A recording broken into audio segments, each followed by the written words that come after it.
me fue encomendado hablar un poquito de lo que está ocurriendo en la Iglesia de Dios, en las asambleas de Dios alrededor del mundo.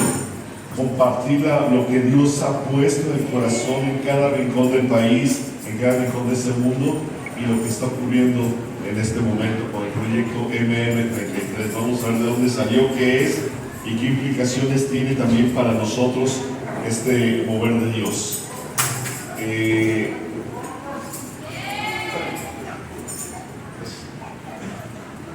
Este mover de Dios.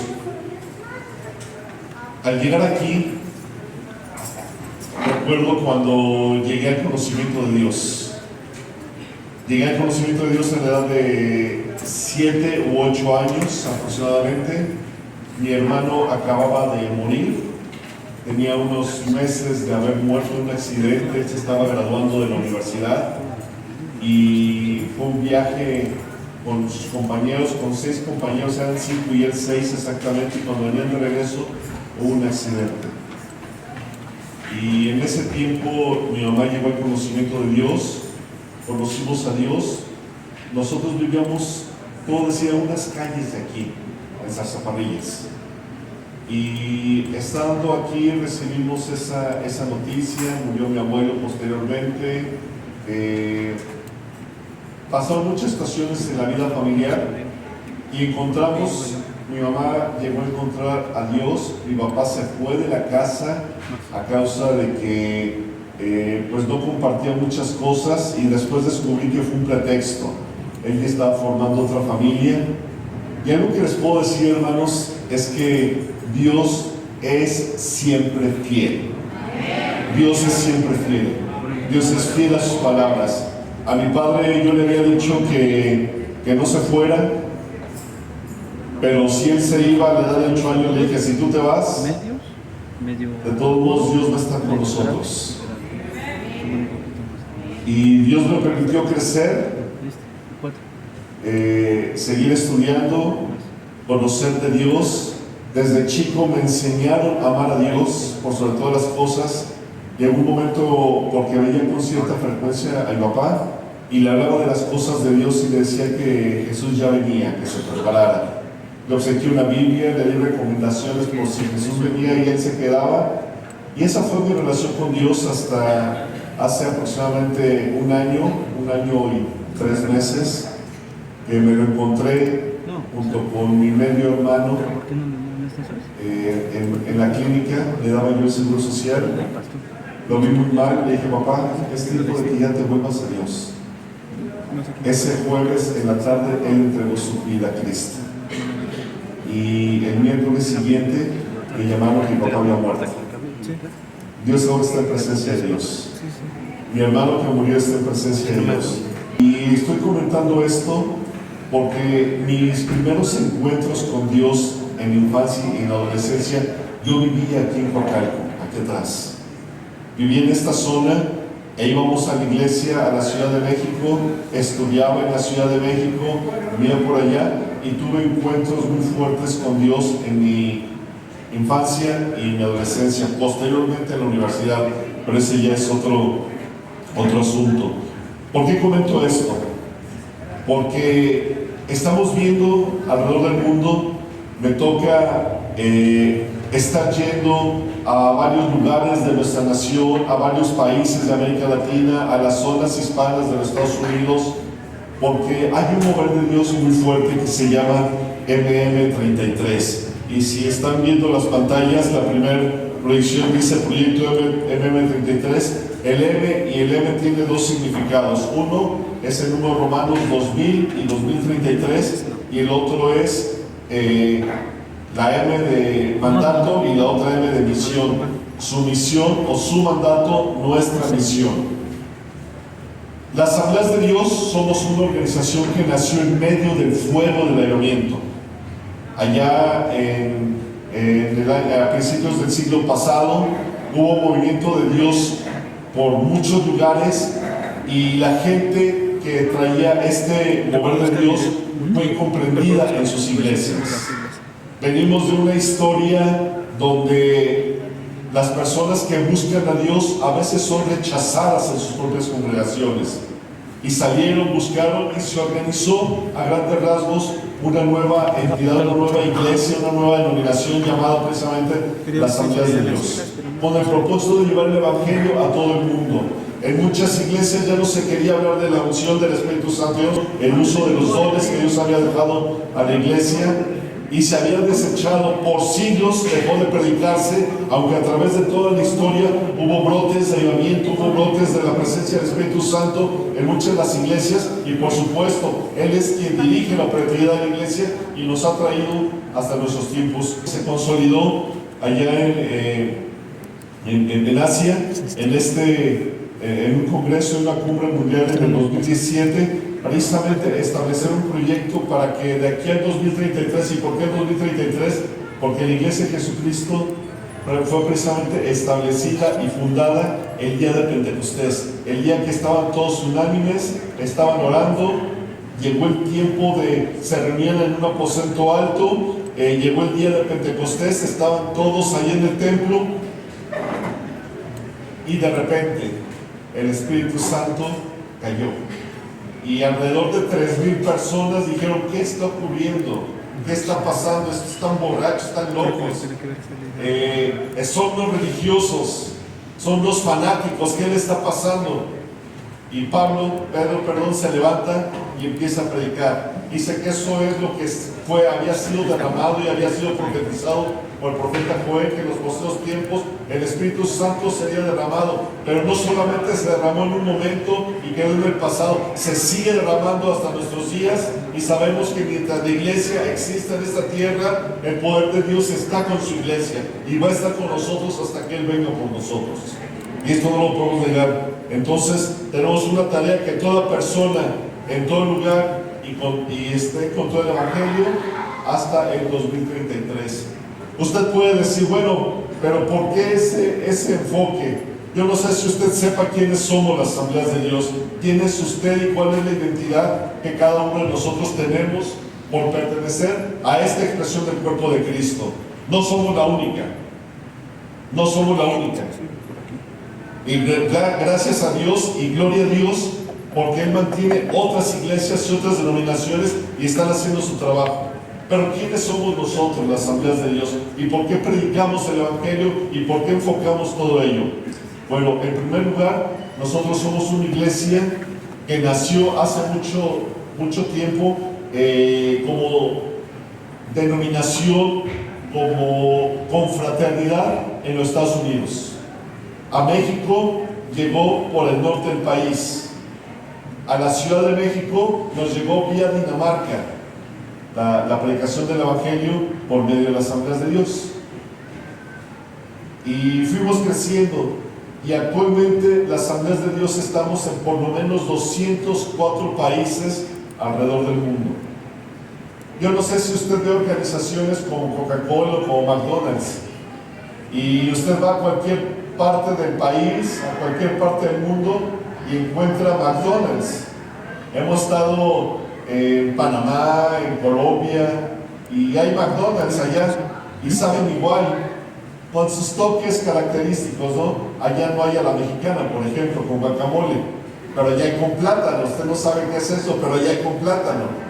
Y así está alrededor del mundo con su toque personal. Pues las Asambleas de Dios tienen más iglesias, 10 veces más iglesias que McDonald's en el mundo. Actualmente somos 480,000 iglesias como estas alrededor del mundo. No da gracias a Dios por ello, porque hay gente como usted y como yo que entendemos la visión, y que la visión no depende de un pastor, de un director de evangelismo, de un ministro, sino que la unción está en toda la iglesia, está en cada uno de sus miembros, está en cada uno de sus niños, está en cada uno de sus ancianos, y cada uno tenemos parte en el reino de Dios. Me gozaba al ver que en el grupo Alabanza y en el grupo de Panderos hay desde niños hasta adultos. Y decía, le echan muchas ganas. Si salen y cantan de la misma forma, tal vez algunos los escuchen, pero los que no escuchan quedan sin sentido. Y estaba pensando, ¿por qué no enseñarles lengua de señas? Él me subió de volumen. Gracias. ¿Por qué enseñarles lengua de señas? Y bueno, quiero decirle a sus pastores que para el próximo ciclo de lengua de señas, si ustedes gustan, podemos becar a 2 de los estudiantes para que aprendan lengua de señas. Podemos becar a más, pero que esos 2 vengan y enseñen aquí también lengua de señas, para que con el movimiento de las manos puedan decir que Dios te bendiga.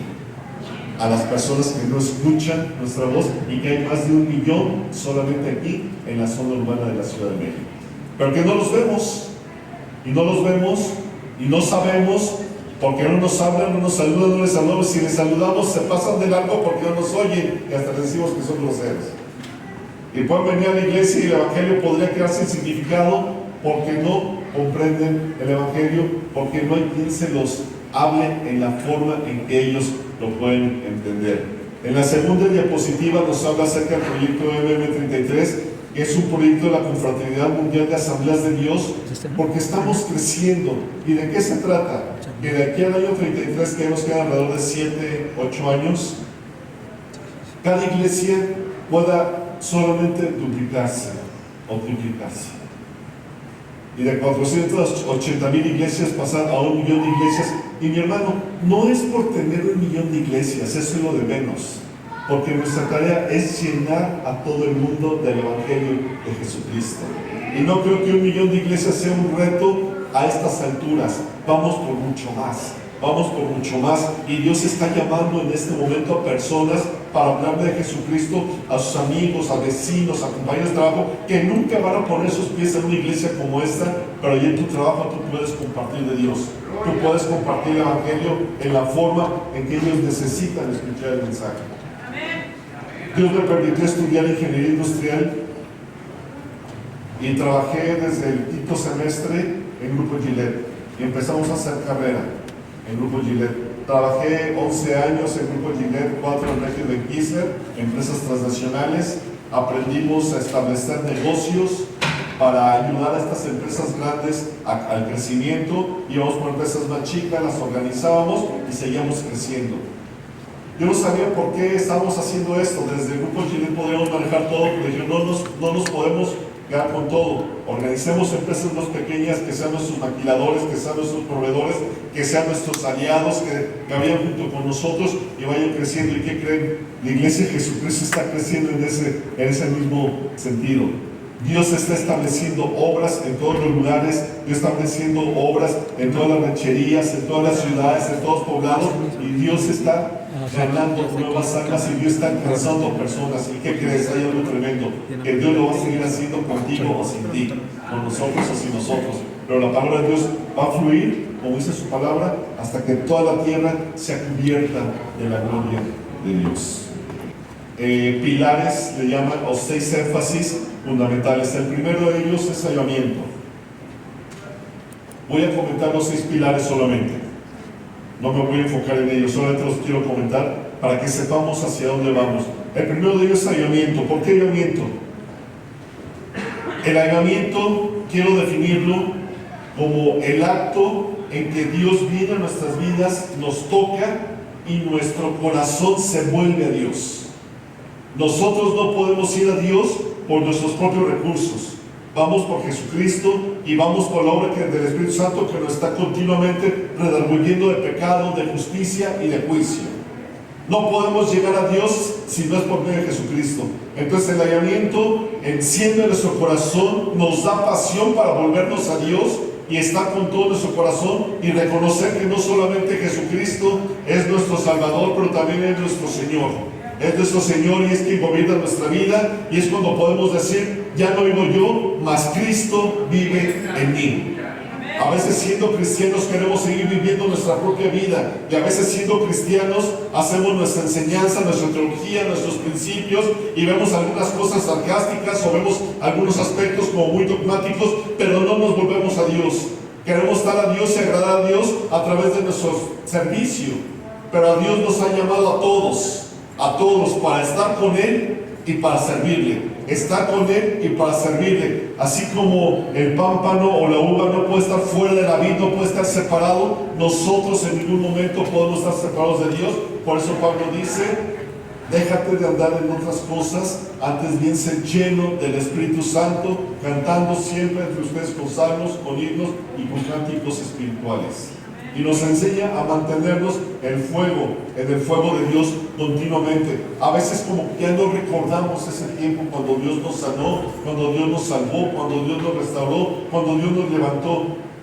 Y a veces las situaciones y las crisis en la vida nos van apagando, pero hermano, yo te invito a que volvamos al fuego de Dios. Número 2, se está hablando también de nuevas generaciones. Nuevas generaciones no implica solamente los niños y los jóvenes. Hay nuevas generaciones de adultos que han dejado de estar luchando en el reino de Dios, que se sienten cansados, que no saben qué hacer, que piensan que no pueden hacer nada, hermano. Tu experiencia, tu oración, tu capacidad de orientación puede ayudar mucho en el reino de Dios. Los niños pueden ser lanzados desde muy pequeños al conocimiento de Dios. Cuando yo fui a mi primera escuela bíblica de vacaciones, a los 8 años aproximadamente, mi corazón quedó sellado y Dios me llamó al servicio de tiempo completo. Yo le dije a Dios que no quería servir de tiempo completo. Y me dijo, vas a servir de tiempo completo. A los 8 años me dijo cómo, cuándo y dónde iba a ser. Lo guardé en el corazón y Dios fue obrando, Dios me fue preparando, Dios me fue capacitando, Dios fue proveyendo las situaciones para todo ello. Yo quería enfocarme porque mi padre se había ido de la casa. Yo dije, no Señor, yo quiero ser como esa familia, a una cuestión muy personal. Yo creo en el ministerio educacional, lo predico, lo enseño, lo promuevo, pero a mí particularmente Dios me dijo que no, iba a servir a Dios de tiempo completo. Y yo estaba con esa angustia porque yo dije, Señor, sí te quiero servir, pero tengo que proveer para mi familia. Mira, ese hermano provee para su familia y todo está bien. Quiero que tú me ayudes. Y quiero decirte algo, hermano. Dios es fiel a su palabra. Estando en la universidad me invitaron a trabajar. Estando en ese trabajo me invitaron a otro. Estando en el otro me regresaron a Gillette. Estando en Gillette me llevaron a Ricky de Kisser. En mi experiencia no sé qué si le tocó una puerta para pedir trabajo, porque Dios nos sustenta. Es Dios quien abre puertas. No es de quien quiere ni de quien corre. Es de quien Dios tiene misericordia. Y Dios tiene misericordia y este es el tiempo de misericordia de Dios. A veces podemos pasar por situaciones difíciles, por angustias, por aflicciones. Es cierto, Dios dice toca y se abrirá, llama y se te oirá. Y tenemos que estar buscando, tocando y clamando continuamente a Dios. Pero cuando estamos hablando de nuevas generaciones, vamos por nuevas generaciones y vamos a corregir nuestros sistemas de educación. Me voy a meter un poquito más adelante en ello. Vamos a estudiar el personaje de Daniel, pero vamos a corregir nuestros sistemas de educación. Hemos sido educados con una mente de pobreza y no predico un evangelio de prosperidad, predico la palabra de Dios. Pero hemos sido educados en un ambiente donde la gente sigue a los 30, 40, 50 años dependiendo de sus padres, está viviendo en casa de sus padres. No conozco la iglesia, no me digan que vine a decirles algo extraño en particular, no me culpen. Eso está pasando en toda América Latina. Es muy diferente otras naciones, es muy diferente en Asia, es muy diferente otras culturas. Nuestros sistemas de educación a veces nos hacen inútiles. Tengo una hija pedagoga egresada de la universidad y sé lo que estoy diciendo. Entonces, las nuevas generaciones tienen que ser reenfocadas. En tercer lugar, la evangelización. La evangelización muchas veces se ha delegado solamente al director de evangelismo. Creo que aquí hay un director de evangelismo. ¿Dónde estás? Aquí está nuestro director de evangelismo. Hay un director de evangelismo, pero tengo en la chamba. Dice la Biblia que Él estableció y llamó a unos apóstoles, profetas, evangelistas, pastores y maestros para edificar a los santos para la obra del ministerio. Todos hacemos el ministerio, no solo los pastores, no solo los que cantan, no solo el evangelista, no solo el maestro. Entre todos edificamos a los santos para la obra del ministerio y la evangelización es un estilo de vida. La evangelización es una forma, le decía Pablo a Timoteo, al pastor Timoteo, le decía, haz obra de evangelista, cumple tu ministerio, pero no dejes de hacer la obra de evangelista, porque tú eres un evangelista a esta ciudad, Tú eres un evangelista, tu comunidad es un evangelista, tu familia, es más, eres un profeta y eres un apóstol allí en la comunidad donde tú te encuentras, porque no esperas que el hermano Yuri o que Lina vayan para allá. Eres tú a quien Dios te está dando la oportunidad para hablar a tus amigos de Cristo Jesús. Cuando renuncié de Requiem de Quiza, me demandaron. Renuncié porque me invitaron a trabajar de tiempo completo en la iglesia de Manuel, a colaborar en el departamento de jóvenes. Era director de evangelismo, pero la pastoral juvenil implicaba tiempo completo junto con mi esposa, y nos invitaron a estar de tiempo completo ahí. Entonces, pues las condiciones no son las mismas, no hay cuestiones de sueldos ni cosas así. Entonces renuncio a una empresa que me estaba dando una promoción internacional. Dije, gracias, me voy, renuncio en el mes de agosto. Me dicen que no me puedo ir así.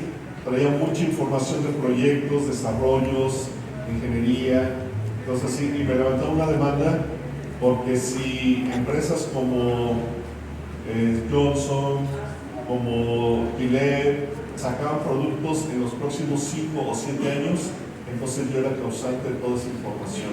Nadie creyó que yo dediqué una vida pastoral. Después de algunos años que me liberaron esa demanda y me entregaron ya mi finiquito y el dinero que me correspondía de la empresa, empezaron mucha gente a buscarnos para ayudarles en sus vidas personales, en sus vidas familiares. Y hasta la fecha, de repente nos reunimos una vez al año con todo el equipo de operaciones de Gillette o de Requiem de Quiza, y me siguen diciendo que soy el curita del grupo. Entonces, no importa cómo me digan, pero saben que cuando hay una necesidad pueden contar conmigo, así como lo contó en lo profesional, en lo personal también pueden contar. Entonces, la evangelización es una puerta para comunicar el evangelio, las buenas noticias de Dios a todo el mundo. El discipulado va conectado junto con nuestro proceso de educación, porque estamos acostumbrados al adoctrinamiento y no a la multiplicación. Y los discípulos se multiplicaron. Conocían doctrina, pero se multiplicaban. Entonces yo pregunto, hermano, no me respondas, nada más es una pregunta de evaluación personal. ¿Cuántas personas has traído tú a los pies de Cristo y se mantienen hasta la fecha? En este año, en el año pasado, o desde que te congregas tú aquí. ¿Cuántas personas has traído a los pies de Cristo y se mantienen todavía por un trabajo que tú estás haciendo? No que alguien te lo haya traído, que tú mismo trajiste a los pies de Cristo. Entonces, a principios del siglo pasado, en promedio, miembros de las asambleas de Dios y de la iglesia cristiana ganaba a 100 personas para Cristo en un año. En los 50, curiosamente, eran como 50 personas las que se ganaban para Cristo en un año. En los 70, que yo empecé con todo esto, con mi familia salíamos a predicar a los parques, con la iglesia, con hermanos salíamos, y era una constante ir a predicar, enseñar de la palabra de Dios en las comunidades. En la estadística, en el año 2000, entre 10 ganaban a una persona por un año. Y actualmente, el 93% de las personas cristianas en un año no han ganado una sola alma para Cristo. Estamos en crisis. Yo no sé cuántos somos de esos 93% que no le hemos compartido a nadie de Cristo. Pero el mundo está en espera del Evangelio. Número 5, la plantación de iglesias. Muchas veces tenía la plantación de iglesias. A partir de los 14 años yo participo en los equipos de plantación de iglesias. Cuando entré al seminario en el año 91, salgo de la universidad, entro al seminario y estando trabajando en Gillette, me mandan a trabajar a Chiluca. No sé quiénes conocen Chiluca, pero el seminario, estando en el primer año, me mandaron a apoyar a un misionero por 2 meses. Él se iba a ir de vacaciones 2 meses a los Estados Unidos y regresando yo ya dejaba todo ello, mientras me encargué de la congregación. Estos 2 meses se convirtieron en 2 años. Fuimos pastores de esa iglesia en Chiluca, bautizamos en la alberca de la iglesia. Al pie de la casa, en la parte de atrás, estaba el campo de golf. Venía ahí el presidente de Colombia, estaba el presidente de Yamaha, y habían varias personas de mucha influencia dentro de esa congregación. Pude predicar el evangelio no porque yo sea de ellos, sino porque trabajaba en una empresa que me daba experiencia para en el lenguaje de ellos hablar el Evangelio de Jesucristo. Y aprendimos a ganar a personas de influencia y empresarios para el reino de Dios. Y fue como inició nuestro ministerio pastoral y en Chiluca en el 91. Al siguiente año me casé. Gracias a Dios esa iglesia nos bendijo muchísimo y bueno, hasta la fecha seguimos adelante. La plantación de iglesias a veces se piensa que hay que tener el edificio, el equipo y todo. Allí empezamos en una sala. Empezamos en una sala, una familia con necesidades y con amistades. Y Dios fue obrando a sus necesidades. Dios fue sanando. Dios fue restaurando matrimonios. Y el grupo creció. Nos invitaron a que nos fuéramos de pastor, nos daban casa y todo, pero Dios no era una cuestión, sí me conviene aquí el billete. Dios no nos dejó eso. Renunciamos para que otra persona pudiera, de acuerdo a sus necesidades, establecer la obra y gracias a Dios siguen adelante con ello. Y luego todo esto a través de las misiones. Empezamos a enseñar MM33 hace 2 años. Empezamos el año pasado a trabajar con el equipo nacional de evangelismo y nuestra directora de misiones, antes de terminar su periodo, se fue ya a Europa, a Ucrania no, a otra parte, se fue para establecer la obra misionera y ya ella llevaba un proyecto como era típico, pero le dijeron ya no necesitamos un proyecto. Estamos en el mismo proyecto de plantación de iglesias, evangelismo, discipulado y capacitación aquí en Europa. Vas a entrar con el proyecto MM33 y te unes al proyecto nacional. Y cuando vienen de otros países, vienen con un proyecto ya que está gestionado y el propósito aquí y en todo el mundo es ganar nuevas almas para Cristo. Entonces, vamos a entrar ahora sí, perdón por la introducción larga, prometo no tardarme, vamos al libro de Daniel. Vamos a estudiar al profeta Daniel. No sé si está la imagen ahí de Daniel, un jovencito. ¿Está ahí? Sí. Perfecto. No sé, de aquí, ¿alguien tiene 14, 15 años? ¿Hay alguien por aquí de esa edad? Ya se fueron, ¿verdad? Ok, están allá arriba. Bueno, ¿alguien tiene familiares, hijos, nietos, sobrinos de esa edad? ¿Puede levantar su mano? Perfecto, vamos a entendernos muy bien. Daniel fue un joven que escuchó en su tiempo al profeta Jeremías predicar que venía mal al pueblo. Daniel vivió de infancia una crisis espiritual en su pueblo, allí en Jerusalén.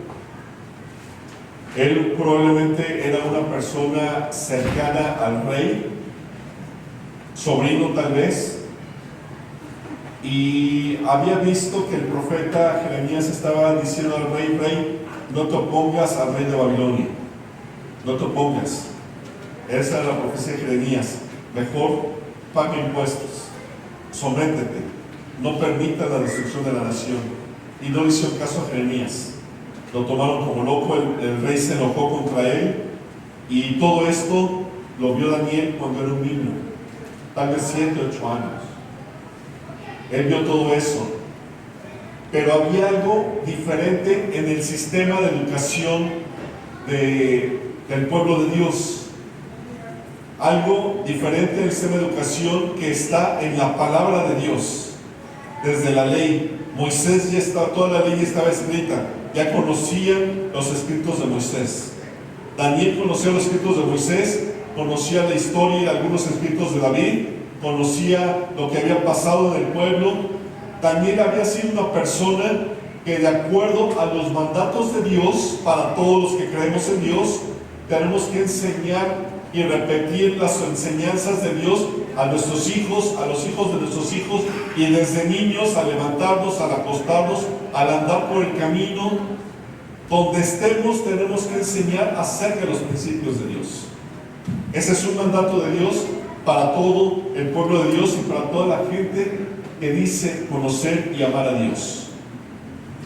Y en las costumbres del tiempo de Daniel, al igual que en las costumbres del tiempo de Jesús, Daniel desde muy pequeño conocía y memorizaba las escrituras. No memorizaba los nombres de Pikachu, ni de los jugadores de la América, ni de las Chivas. Memorizaba, sí, por cierto, ahí vamos a decir las tablas. Pitágoras y Daniel fueron contemporáneos en Babilonia. Pero Daniel memorizaba las escrituras. Tenía unos papás que, a pesar del intenso trabajo, a pesar de las demandas que había en el pueblo, en el trabajo, las amenazas de una invasión de una nación poderosísima que se había levantado, que se llamaba Babilonia, que había conquistado más naciones, estaban las amenazas de que Jerusalén iba a ser sitiada,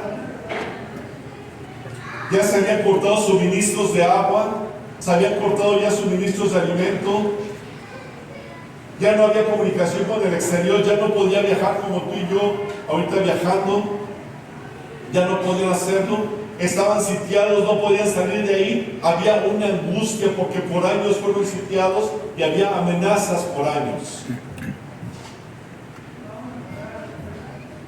A pesar de eso, como padres quiero decirle algo. Yo tengo 2 hijas, tuve 3, una murió al nacer, intermedia entre Raquel y Sara, había entre Sara y Raquel. Cuando estaba mi esposa embarazada de Raquel, tuvo un embarazo de alto riesgo, estuvo a punto de abortarlo casi mucho tiempo, continuamente, amenazas de aborto, amenazas de aborto, amenazas de aborto. Dios le dio una palabra a mi esposa que confiara en él, y en eso se apoyó mi esposa y Raquel nació. Ahorita anda en el maratón de Chicago, se fueron el sábado y regresa la próxima semana. Doy gracias a Dios por la vida de mi hija, porque es una promesa de Dios. Pero ¿qué crees, hermano? Dedicar tu vida a tu hijo no te quita mucho tiempo, no es cierto, no te quita mucho, te quita todo tu tiempo.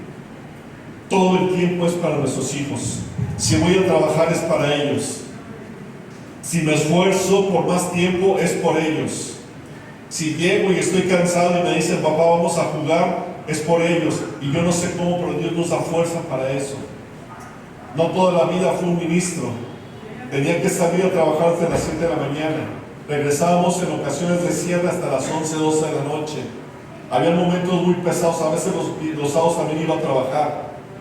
Tratábamos de servir en la iglesia. Puedo trabajar, puedo estudiar, porque trabajaba en Gillette, estudiaba en Upixa. Trabajar en Gillette no es fácil, estudiar en Upixa no es fácil, y servir a Dios junto no es fácil, pero Dios nos permite esforzarnos. Y ¿sabes qué? Cuando no tienes fuerzas, Dios te da más fuerzas. Cuando dices ya no puedo más, Dios te da más. Dios no llama a personas flojas, personas que no hacen nada. Dios llama a personas esforzadas y valientes que quieren servir a Dios. Y que no dicen no tengo nada que hacer, entonces sirvo a Dios. No hay nadie en la historia bíblica que haga eso. Nadie. Y los padres de Daniel, a pesar de las amenazas que tenían que proveer, enseñaron a Daniel. Formaron a Daniel en los principios de Dios.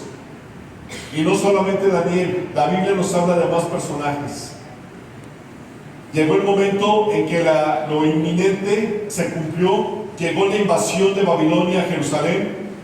El rey fue tomado, y dice la Biblia, Daniel capítulo 1, versículo 1: en el año 3 del reinado de Joacim, rey de Judá, vino Nabucodonosor, rey de Babilonia, a Jerusalén y la sitió. ¿Quién vino y la sitió? Nabucodonosor, rey de Babilonia. Y el Señor entregó en sus manos. ¿Quién lo entregó? ¿Sabes que cada vez que el cristiano pasa por alguna circunstancia difícil, no es que Dios lo mande, pero a veces Dios lo permite? Pero aquí Dios permitió entregar a Joacim, al rey de Babilonia. Y dice: y el Señor entregó en sus manos a Joacim, rey de Judá, y parte de los utensilios de la casa de Dios, y los trajo a la tierra de Sinar.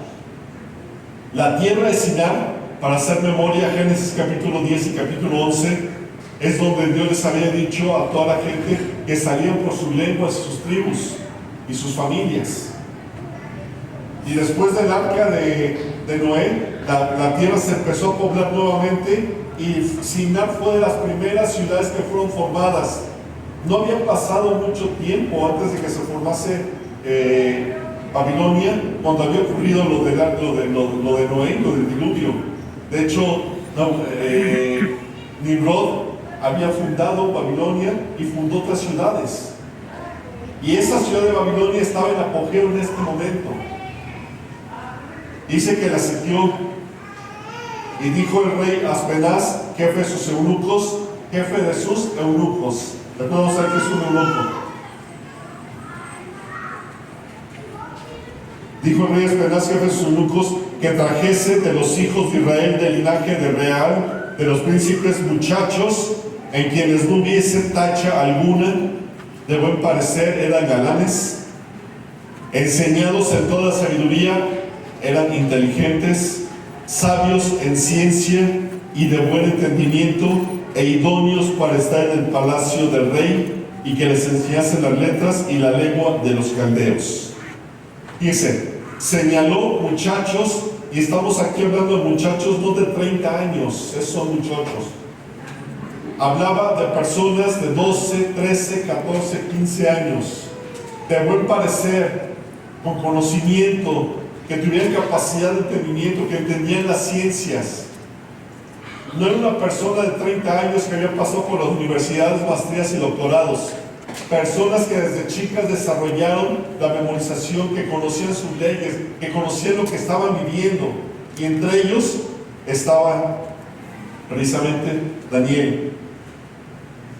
Versículo 5, y le señaló el rey ración para cada día de la provisión de la comida del rey y del vino que bebía, y que los criase 3 años para que al fin de ellos se presentasen delante del rey. Entre estos estaba Daniel, pero no era el único.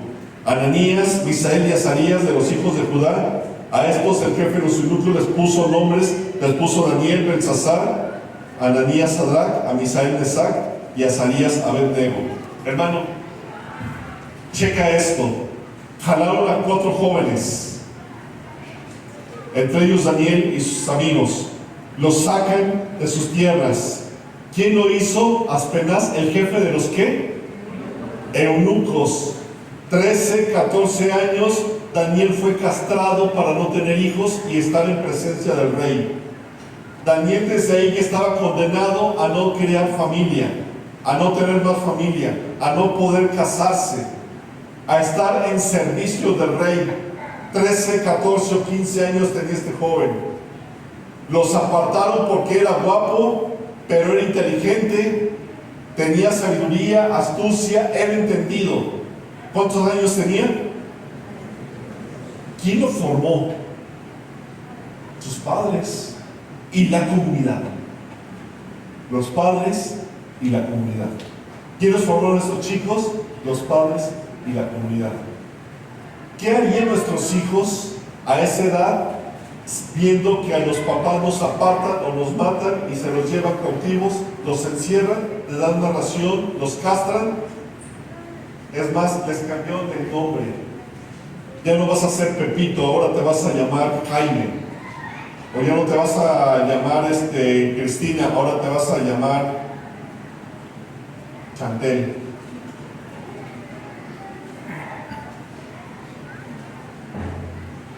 Y además ya no vas a hablar español, vas a hablar chilango, no. Otra lengua. Náhuatl, qué bonita lengua.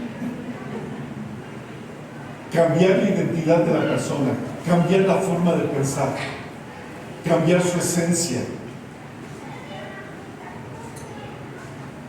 Se les asignó una dieta y una comida diferente, y dice el versículo 8, y Daniel propuso en su corazón no contaminarse con la porción de la comida del rey, ni con el vino que él bebía.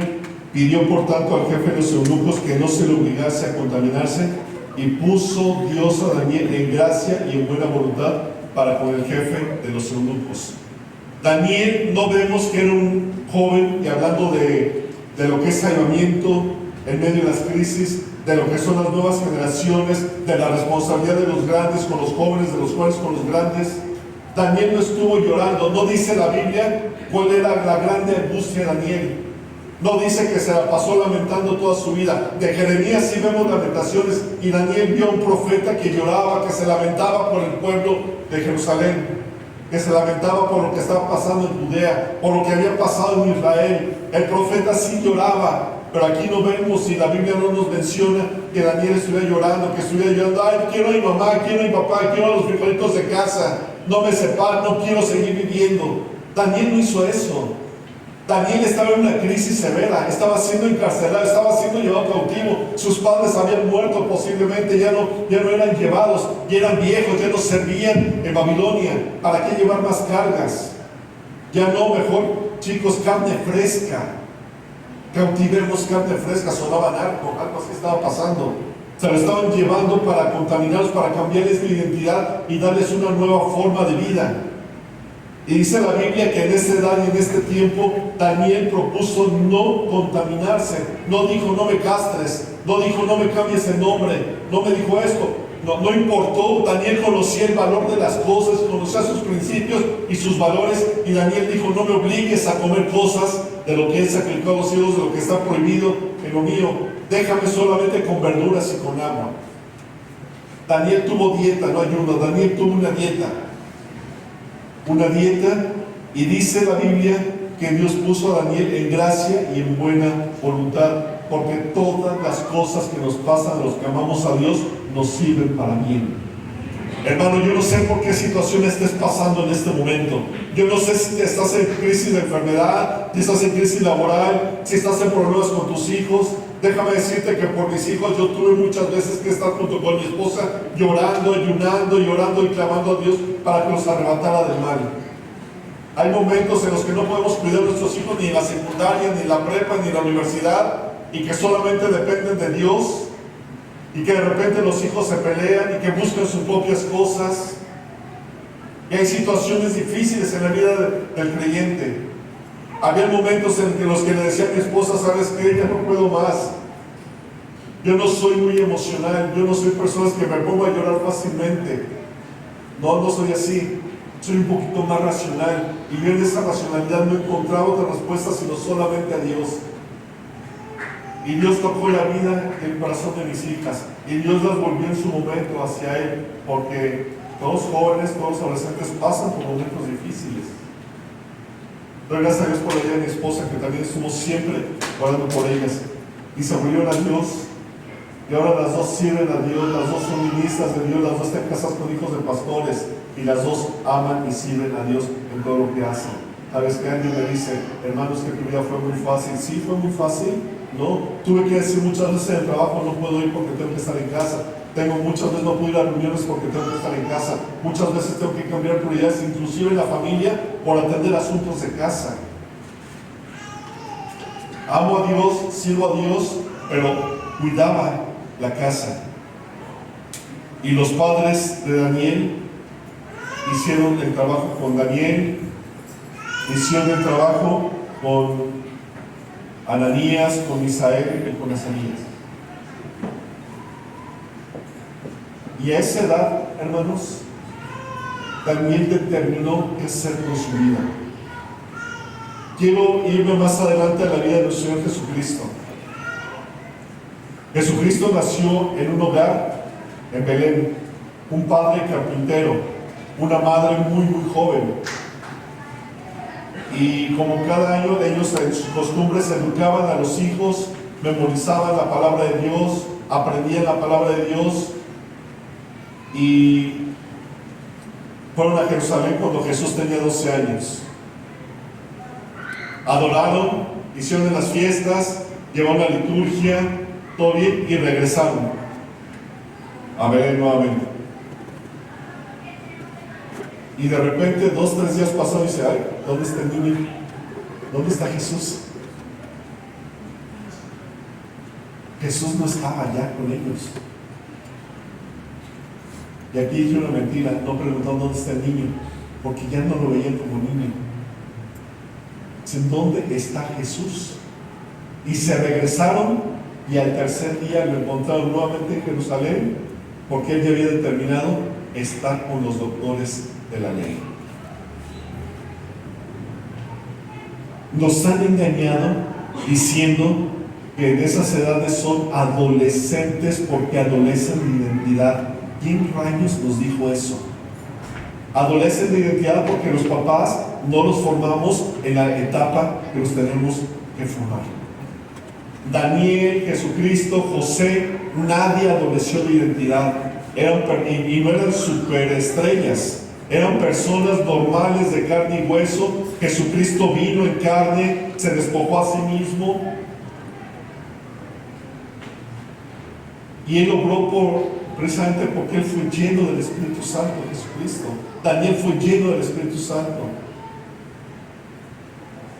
Pero no podemos tratar a nuestros adolescentes y a nuestros jóvenes, hablando de las nuevas generaciones, como niños.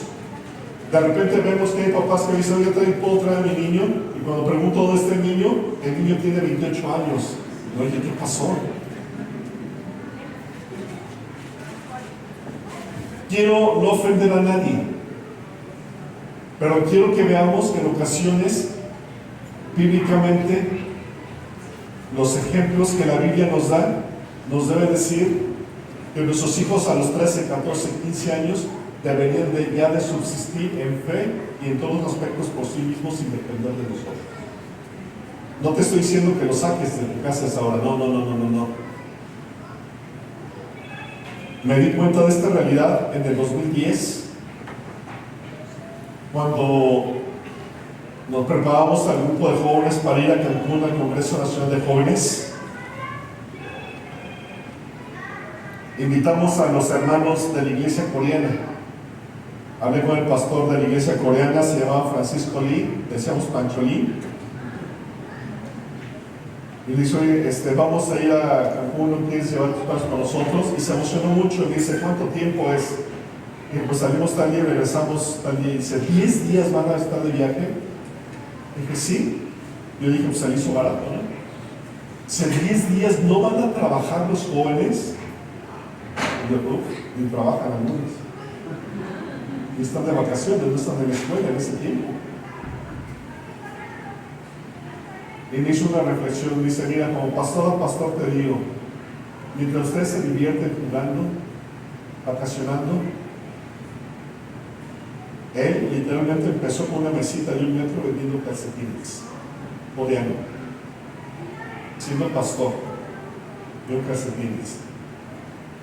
Él murió por otros asuntos, pero ahora toda la familia y todos los coreanos tienen mega empresas. Dice: mientras ustedes están jugando a la escuela, de todo ello, nuestros adolescentes ya están generando riqueza y produciendo para sus futuras familias, porque a 18 y 19 años tienen que procrearse, casarse y que sigan la familia. Mientras ustedes siguen en las universidades, y no porque esté mal estudiar, me dijo, pero le dan una prioridad que no la tiene, la prioridad de la familia. Y entonces me dejó una lección, no por ser de una comunidad coreana. Veo en la Biblia que así son los asiáticos, veo las comunidades que están llegando a México, vivo en una zona donde hay muchos coreanos y muchos chinos, y vemos cómo estudian y trabajan, no tienen miedo de estudiar y trabajar, no tienen miedo de que los hijos laven sus trastes en su casa, de que hagan su ropa, de que planchen su ropa. A veces en la iglesia nos acostumbramos a cosas diferentes, y yo quisiera preguntarle: hermano, ¿cómo quedó tu? Bueno, a ustedes no les voy a preguntar, pero a los jóvenes les pregunté: ¿cómo quedó su recámara? ¿Cómo que salieron bien a adorar a Dios? Pero ¿cómo quedó tu casa? ¿Alzaste tus trastes? ¿Limpiaste esto? ¿Te bañaste? Repito, no quiero molestar a nadie, simplemente estoy diciendo que necesitamos reenfocar nuestros esquemas de discipulado desde casa, desde la iglesia, y ver que lo que nos enseña el mundo no siempre es correcto. Ahorita estoy preocupado, no sea que mi niña no vaya a comer allá en Chicago. Tiene 30 años y está consumiendo, por favor. A los 14 años se fue a Dallas a Cristo para las Naciones, y un día nos llamó y nos pidió los papeles de la escuela, su acta de nacimiento y su sistema migratorio. Se fue 3 semanas a participar allá. Y le dije, ¿para qué quieres esto?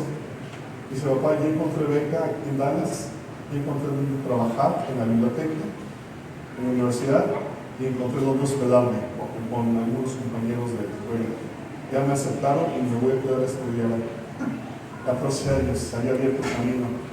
Le dije, no, hija, no te vas. No te vas. Lamenté no haber formado todo lo que debe haber formado en la vida de mi hija. Pero a los 14 años no estaba preparada. Error de padres. No estaba preparada para tomar sus propias decisiones y determinar su camino. No estaba preparada. Ella se vino con mucha angustia, regresó dejando un mundo de oportunidades que como joven podía haber entrado allá a la preparatoria, estaba becada al 100%, iba a tener trabajo, iba a tener hospedaje, todo dentro de la universidad. Esto para nosotros es una universidad cristiana. Pero los papás inútilmente no hicimos nuestra chamba en su pie. Me dolió que mi hija sufriera ese duelo, pero no la trajimos. Las cosas ya cambiaron. Curiosamente, ella volvió a hacer solicitud para Cristo para las Naciones y sí la aceptaron nuevamente, porque la conocían, pero sin beca. El día que ella la rechazaron a Clara también es Guillermo, y los dos, si no se hubieran conocido allá, se hubieran conocido aquí, pero finalmente los dos se casaron. Y ahora están cambiando. Pero en Cristo todas las cosas nos ayudan bien. Entiendo esta situación de la educación con los padres y la formación que tenemos para no inculcar a nuestros hijos esa vida apasionada por Dios. Luego dice el versículo 15: al cabo de 10 días pareció el rostro de ellos mejor y más robusto que el de los otros muchachos que comían de la porción de la comida del rey. Así pues, Melzar se llevaba la porción de la comida de ellos y el vino que habían de beber y les daba legumbres. A estos 4 muchachos Dios les dio conocimiento, inteligencia en todas las letras y las ciencias. Y Daniel tuvo entendimiento en toda visión y sueños. Versículo 19 dice: y el rey habló con ellos, y no fueron hallados entre ellos otros como Daniel, Ananias, Misael y Azarías. Así pues estuvieron delante del rey. En todo asunto de sabiduría e inteligencia que el rey les consultó, los halló ¿cuántas veces? 10 veces mejores que todos los amigos y astrólogos que había en todo el reino. Y continuó Daniel hasta el año primero del rey de Ciro. Es decir, Nabucodonosor murió y Daniel trascendió por la gracia de Dios. Hermanos, esta ocasión cuando me invitaron a predicar, le pregunté al Señor: ¿qué quieres que comparta a tu iglesia? ¿Qué quieres que comparta a tu pueblo? Y me trajo este pasaje. Este pasaje que aplica perfectamente con las enseñanzas y los principios que como iglesia tenemos. Buscar de Dios con todo el corazón. Formar a las nuevas generaciones. Padre, abuelo, ahora soy abuelo también. Ya tengo 3 nietos y uno que viene en camino. Tenemos mucha responsabilidad. Soy tío, tengo sobrinos. Y tenemos que seguir adelante. A veces nos sentimos cansados, enfermos, agotados, pero tenemos que seguir adelante con la fortaleza que Dios nos da para compartir todo lo que Dios hace en la vida de nuestros hijos. No vamos a estarles enseñando de Pikachu ni de recorcholis. Vamos a llevarlos en forma práctica la palabra de Dios. Si vas con ellos al parque, enséñales de Dios. Si los acompañas a la escuela, enséñales de Dios. Lee lo que están leyendo ellos, lee lo que les están enseñando en las escuelas. No importa en las universidades. Tal vez me digas: yo no fui a una universidad, ¿cómo le voy a enseñar a mi hijo que está en la universidad? No importa, tú lee lo que ellos están leyendo y el Espíritu te va a mostrar lo que está ocurriendo. Porque es Dios quien actúa. Es Dios quien actúa. Dios oye nuestra oración como padres, como abuelos, como tíos. Dios oye nuestra oración como pastores, pero hermano, hay situaciones y amenazas que estamos viviendo en forma real en este momento. Nuestros hijos están amenazados en su sistema de educación. Dejamos la educación de nuestros hijos a la escuela y a la iglesia. Gracias a Dios por la iglesia, porque la escuela ya no lo está formando, más bien lo está deformando. Pero vayamos en casa. En casa tenemos responsabilidades. Tal vez estás pasando por crisis económica. Déjame decirte que Dios es real a tu vida. Y que si volvemos nuestro corazón a Dios, Dios se vuelve a nosotros, porque Él ha prometido y Él ha dicho que no hay justo desamparado ni simiente que bendiga pan. Y si dices que no soy justo, pues vuélvete a Dios y entres a su justicia, porque la justicia de Dios es nosotros, no es la nuestra. Si estás enfermo, Dios nos ha mandado a proclamar sanidad a las naciones y a poner en libertad a los cautivos. Estás pasando por luchas espirituales, por conflictos matrimoniales, volvámonos a Dios con todo nuestro corazón. Dejamos a un lado nuestro orgullo, nuestra pereza, dejamos a un lado nuestros intereses personales y antepongamos la necesidad de nuestro prójimo y de nuestro cónyuge antes que el nuestro, y las cosas van a cambiar. Para hacer esto necesitamos ser llenos del Espíritu Santo. A veces en la iglesia me preguntan, y es una pregunta que ya malamente me causa molestia, pero me dice: oye, hermano, es que esta persona no nos va a ayudar en la cocina, por eso tiene que ser lleno del Espíritu Santo. Claro que tiene que ser lleno del Espíritu Santo. Cualquier cristiano común es lleno del Espíritu Santo, ¿cuántos más aquellos que sirven a Dios? Hechos capítulo 6 nos dicen que los apóstoles estaban cansados y habían quejas del descuido de las vidas de los griegos. Dijo: busquen a 7 personas llenas del Espíritu Santo, llenas de sabiduría y de buen testimonio. Y el buen testimonio no se arma en un mes ni en 3 meses. Es una vida de conocer a las personas. Entonces, busquemos de Dios, hermano, con todo nuestro corazón. Voy a invitar que te pongas en pie, por favor.